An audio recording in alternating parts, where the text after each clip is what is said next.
Give it up again for Ari Frenkel. Hi, thank you all for coming. This is awesome. And can we give a hand for Liz? How amazing is Liz? And the comedians and music, so amazing. And also Adam Gold, my manager and producer. He put this all together. I know Q&As are rough, so we'll keep it short, right? Yeah, well, I mean, I was wondering, like, first of all, I love that both of these films are so obviously funny and also so full of a point of view. Thanks. And I'm wondering about how you decided to make them. It was society crumbling before our eyes inspired me. No, I honestly, like many of you, I was really affected, obviously, by October 7th and the response afterwards. And I was paralyzed for a while and felt very isolated, and I wanted to make something. And I've been making shorts for quite a while. I really, I had wanted to move away from short content, but then I wanted to add something positive to the conversation, and I didn't want the moment to pass and feel like I didn't contribute something positive. So this is what we got. Yeah, and what's the response been? Very positive. Yeah, the first short that you saw has about 17 million views online. So that's, thanks. It's just me clicking the computer over and over again. But, this one, we put it out a couple days ago. I just wanted to make sure it didn't totally bomb. So we put it out a few days ago, and it's like at 100K right now. That's awesome. Yeah, that's great. I don't know what any of that means, but it's good. I mean, people seem to be responding well, and and my name is Ari Frenkel, and I have Hebrew on my arm, and I look like Jerry Seinfeld, so I'm sticking with the Jews. You know? do. Yeah, there's no. And I'm wondering, like, so clearly in these films and in your work and how you're talking about it, like, you have the opinion and send the message that it's important to be proud and Jewish. Was that ever a struggle for you? Yeah, I never, I was never very religious, but them's the breaks, right? Like, what's that? Have you heard this? It's like a Zionist Jew and an anti-Zionist Jew walk into a bar. The bartender says, "We don't serve Jews here." So right. I'm more proud than ever. My family's also Israeli. I feel genuinely moved, like this is a duty of mine to do this now. And hopefully people respond. So far they seem to be. So after my father had died, I read this book called Bittersweet by Susan Cain. I don't know if anybody's read that book, but the basic conceit of the book is that whatever grief you can't work through, make it your creative offering. And 2 weeks before he died, I got dumped over the phone by a 3.5-year relationship, so I had a lot of creative offering to give. And so I would wake up every morning and I would write a scene of life. And then by the end of a year, I had hundreds of scenes and turned that into a script. And so I used that same conceit with these pieces as well. And honestly, it's therapy for me, and I had no expectation. Like I'm a big believer in, like, art is the space in between the artist, or rather the viewer, and the piece. Yeah. So, like, however anybody perceives it is none of my business. I did not make that up. But I'm just thinking about it. Can you say it again? Art is the space in between the viewer and the piece of art. So it's not actually the thing that you're seeing. What is the art is your perception of it. Right. So, if somebody saw that and hated it, it's valid. That's right. So.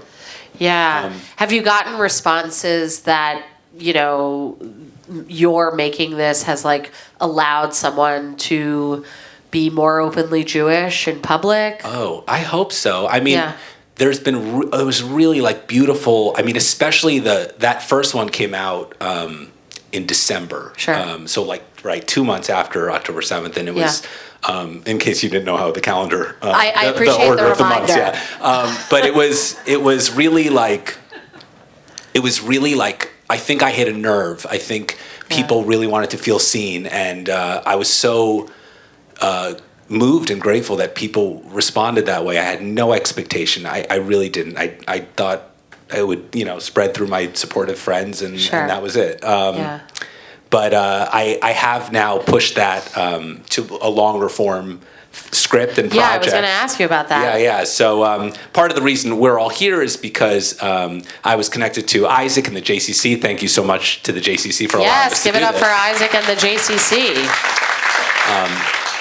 And so after my dad died, I wrote all these pages, and then it turned into a script, and now we're producing that script, and it is called See You on the Other Side. It's a rom-com about grief, and it's my point of view from an Israeli-American and about an Israeli-American family, which is something I don't see very often on camera. And so especially now, I think it's very important to showcase that narrative. And yeah, I'm really excited about it. Judy Gold is attached to play my mother. Yeah. So we have not announced that in the trades, and I did not announce that to my mother either. So you didn't get the part. That's showbiz. I'm sorry. No, but we're pumped. We have a couple producers attached, including Adam. We have a casting director and a cinematographer, and so now we're starting to add talent, and we're fundraising right now. And so we have these lovely Vista printed postcards that Adam will give you on the way out that have a little log line and a little QR code, which will take you to a page that has more information about this. Because photos and videos and things like that will articulate what I'm saying a little bit better. But we also have a fiscal sponsorship, which allows people to donate tax-deductible donations. And we are planning on filming this in October for $300,000. And so we need $300,000. And, we're also getting typical capital investment, but... I said that like I know what that means. My friend works... Someone in here does. Yeah. My friend works for BlackRock. He can tell me after the show. So we have typical investment as well as donations, and so we're looking for people who are passionate about this kind of a story as well. And we're going to be at a bar across the street. So we're going to go to the Amsterdam Ale House across the street if anyone wants to continue chatting and communing and also donating. Yeah. So there, like I said, the QR code, they'll be on that thing. And if you want to reach out to me online, I'm more than happy to answer any questions. But I guess we'll do any audience. Yeah. Question? I was wondering if anyone had a question from the crowd. Yeah. Oh, sorry. One moment. Coming too. Thanks. Well, I thought one of the really touching and also hilarious parts was when the Jewish person and the Muslim person are walking by the church, and then somebody is shouting at them, and they're trying to figure out who, because it's really consistent with data that has been continually coming out from Pew Research. And I'm just wondering how that scene was put together. You said that you had been writing every day, different scenes. So I was writing every day. Sorry, it's been probably ADD, just a lot of stories in one. I've been writing every day after my father had died, but for that, after October 7th, I would say like maybe a month in, I just started trying to think like, what can I do? And then I did start writing little scenes and little moments that I thought were, could be like executed in a satirical way. And I was not going to make that short if I could not find a Muslim actor to do that scene with me. And I got a few people who said no first. And I had no idea what the response was going to be. But that particular scene, actually, interestingly enough, also went very viral in all communities. And what was so interesting about the comments on it, if you look online, either there's a sense of like, oh, this is me, we're right, a Jewish person or a Muslim person is like, yes, this is what we're going through. And then everyone who isn't identified in the scene was like, well, what about us? Yeah. So, it's a universal feeling. I think everybody feels, regardless of data or regardless of facts or information, people feel, I think, isolated and alienated. And I guess the message is obviously not everyone should hate equally, but everyone should love equally. And we are at our core exactly the same, right? I hope, I think. Yeah, that's a great message. Thanks. Yeah. Does anyone else have a Anybody question? else? Yeah. We'll get to you after. Hi. So my question is, like, in a post-October 7th world, where there's so much darkness and hate, and we see it all on the news, like college campuses, just all over. How do you like turn it into something light and funny, like you have done? Judaism. No. But in reality, I think, especially with this, first of all, whatever we're seeing online, not that it's not real, of course, there's horrible things that are happening, but you're also seeing the exacerbated, most extreme version of everything. However, with that being said, I try and focus on what I can do, what is in my control, because I cannot control Mideast policy. I cannot control if someone came and interrupted the show with something crazy, right? I cannot control that. But I can control what I can put out there, and I can be sure not to add another vitriolic hot take on the internet, because I think we have plenty of those. And this is what I know how to do. I think if I made a dramatic piece, it would be terrible. So this is like my point of view. So whatever that is for you, that will make you feel like you're adding something positive too, because it sounds like it's something you want to do. It doesn't have to be a public display either, you know? I mean, if it's something like painting at home and that makes you feel good, even if it's about something to do with this or inspired by it, go for it. You should. Yeah, and I just love to reiterate, like, the extent to which you have the jokes, but then the very clear message. And so do you anticipate in the feature that style will continue? Interesting. The feature is not political at all. Sure. And I don't know that there's so much of a commentary on society as these were. It's still like a serious topic. For sure. Yeah. And I definitely am using my comedic lens to tell. It's a comedy about grief, right? And I think that is a device for sure to kind of pull the rug out from the audience. Absolutely. To make them feel something because they weren't expecting to, right? 100%. And I tried to do that on the flip side in the second short where, I think we're getting into some dangerous territory. This is like a very heavy environment that we all grew up seeing, and no, it's not that. Now it's silly. And so I think playing with emotions in that way. But in terms of messaging, I kind of default back to what I had said earlier of like, it's kind of not up to me what you take away from it. Sure. My hope though is that I can make some kind of movie that for even one person, they have what I needed when I was going through grief. Right. Because a friend of mine lost a parent in the crowd as well recently, and he had said, the worst part about it is not the immediate event.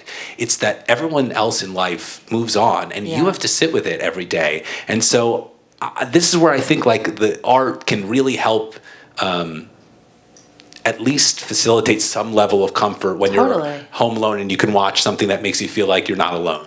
Yeah, well, and I feel that way about the shorts as well, in terms of in a October 8th world, seeing those messages and seeing them in the context of something funny is great. Thank you. Yeah. Yeah, totally. And I just want to say this on a personal level because I want to make this longer movie because my dad was the best. Yeah. And he was the best. He was a legend. And if people in here who know him know that. And he deserves a great movie. And like, that's where I'm coming from a personal level. I'm not expecting an Oscar. I just want to make a great movie that honors his legacy. Sure. And that somebody else can watch and go, that makes me feel like this also honors the person that I lost in some capacity, right? Yeah, absolutely.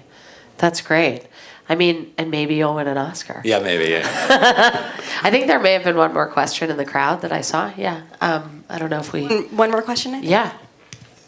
Kol hakavod. Toda. We'll share now, I think, your videos because you made us laugh and at the same time think. So I think it's very powerful. Thank you. I was wondering, have you always been a comedian, and how, like, from your education or? I'm primarily an actor. I don't do what they do. I mean, Liz is incredible. I couldn't do that. Ari's incredible. I would have lost you at a jump. But so I don't know. I wouldn't call myself a comedian, but I'm an actor. I studied acting and worked in theaters, and I work primarily in television now. But simultaneously, I was writing a lot of these shorts. So I have a little series online called Sorry, Ari. And actually, the first thing you saw was the 18th episode. And I was done making them. And I said, I'm going to make one more. And that was the one that did the most successful, interestingly enough. But it's like an anthology of shorts. So I have been over the last 18 years making many, many, many little shorts and acting in other people's things. But definitely not stand-up. But if you do want to share those videos, they are online. They're on all of the platforms that none of us want to be on, but waste our time on. But the one I waste my time on the most is Instagram. So if you find it there, it's the most views there, yeah. Amazing. It's my name at Instagram. We'll give it up for Ari Frenkel. Thank you so much, everybody. Yeah. And just as a reminder, on your way out, you'll get the postcards with the QR code for donation. That's at the door. And if you want to come to the Amsterdam Ale House, we'll be across the street. Thank you so much. I'm Liz Glazer. Good night.